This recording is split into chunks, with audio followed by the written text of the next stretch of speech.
দেখিবলৈ পাইছো ফুলুং চাপৰিত কি ক'ব? হয়, আচলতে এটি এটা সেউজ বিপ্লৱ। আজি আমাৰ এই ৰংমহল নিবাসী মানে আঠগাঁও চুবা এটা আৰু এই চুবাৰ প্ৰায় 100 ঘৰ মানুহে ইয়াতে খেতি আৰম্ভ কৰিছে।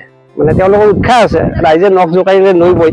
গতিকে আপোনালোকে দেখিছে খেতি বাতি কি সুন্দৰ হৈছে আৰু দেখিছে কিমান উৎসাহেৰে আহিছে। সকলোৱে পিন্ধি উৰি আহি যেন মানে কিবা ডাঙৰ উৎসৱে পাতিছো আমি, ঠিক তেনেকুৱা ধৰণে সকলোৱে আহিছে, আনন্দিত হৈছে আৰু মানে তেওঁলোকে আমাকো উৎসাহ যোগাইছে যে খেতি বাতি কৰিব লাগে।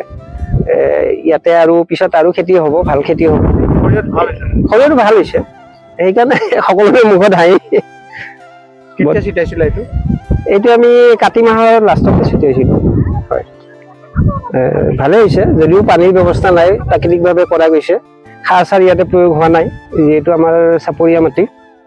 ইয়াতে আগতে আমি এইখিনি আমাৰ ৰাইজৰে মাটি, আমি গৰু গাইৰ কাৰণে ৰাখিছিলোঁ, এতিয়াও ৰাখিছোঁ এটা চাইড। ভাবিলোঁ যে ঘাঁহ চাহো নহয় বেছি, বহুত জংঘল হৈ গৈছে, গতিকে একফাল আমি খেতি কৰোঁ। এনেকুৱা ভাৱত মানে আমাৰ ৰাইজ গোটেই আলোচনা কৰি খেতিখিনি আৰম্ভ কৰিছে। এতিয়া ভালেই হৈছে, সকলোৱে উৎসাহিত হৈছে মানুহ, আৰু ভৱিষ্যতেও তেওঁলোকে আৰু কৰিম বুলি আশা কৰিছে।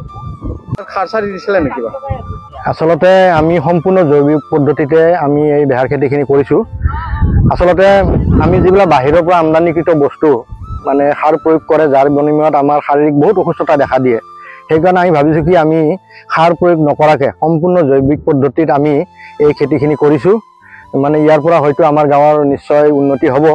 আৰু আমাৰ খেতি কৰাৰ এটা উদ্দেশ্য হৈছে কি, আচলতে আমাৰ গাঁৱৰ যুৱ প্ৰজন্মক খেতিৰ প্ৰতি আকৰ্ষিত কৰাৰ উদ্দেশ্যে আচলতে আঠগাঁও কৃষি পাম সমবায় সমিতিয়ে মানে উদ্যোগ লৈছোঁ। মানে তাত সফল হোৱা বুলি আমি ক'ব পাৰিম, কাৰণ কিহৰ কাৰণে আজি এই বেহাৰ তোলা কাৰ্যসূচীত বহুত যুৱক বহুত যুৱতী আহি উপস্থিত হৈছে।